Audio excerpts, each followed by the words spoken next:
Rais Dr. Samia Suluhu Hassan leo Disemba 9, 2025 ametangaza msamaha kwa wafungwa 1036 ambapo wafungwa 22 kati yao wameachiliwa huru hii leo, wengine 1014 wamepunguziwa adhabu zilizokuwa zikiwakabili na watasalia gerezani kutumikia vifungo vilivyobaki. Rais ametoa msamaha huo ikiwa ni maadhimisho ya miaka 64 ya uhuru wa Tanzania bara kwa mamlaka aliyopewa chini ya ibara ya 5 kifungu kidogo cha kwanza A hadi D ya Katiba ya Jamhuri ya Muungano wa Tanzania ya mwaka 1977, ambapo msamaha huo unawahusisha wafungwa wenye magonjwa sugu, wazee wenye umri kuanzia miaka 70, wafungwa wa kike walio wajawazito, wenye ulemavu na wafungwa walio katika vifungo vya kizuizi. Aidha, msamaha wa rais hautahusika kwa wafungwa waliokutwa na makosa ya uhujumu uchumi, waliokutwa na hatia ya makosa ya unyang'anyi, waliokuwa na hatia ya kukutwa na viungo vya binadamu, wafungwa wenye makosa ya ugaidi pamoja na waliokamatwa kwa kutoroka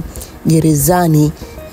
Sasa rais amewasamehe wafungwa hawa hapo, na hii ni taarifa kwa umma kuhusu msamaha wa Rais wa Jamhuri ya Muungano wa Tanzania Dr. Samia Suluhu Hassan kwa wafungwa katika kuadhimisha miaka 64 ya uhuru kwa Watanzania bara tarehe 9 Disemba 2025.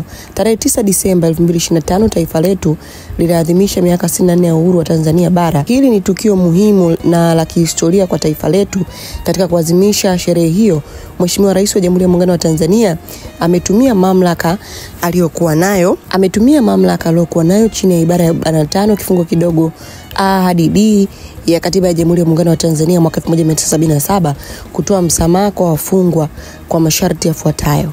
1. Wafungwa wote wenye sifa stahiki wapunguziwe moja ya 6 ya adhabu zao wanazotumikia hivi sasa baada ya punguzo la kawaida la 1/3 linalotolewa chini ya kifungu cha 49 kidogo cha kwanza cha sheria ya magereza sura ya 58. Wafungwa hao sharti wawe wamehukumiwa kifungo cha kuanzia miaka 2 na kuendelea, ambapo wametumikia robo ya adhabu zao gerezani na wawe wameingia gerezani kabla tarehe 15 Oktoba 2025, isipokuwa wafungwa walioorodheshwa katika sharti la pili.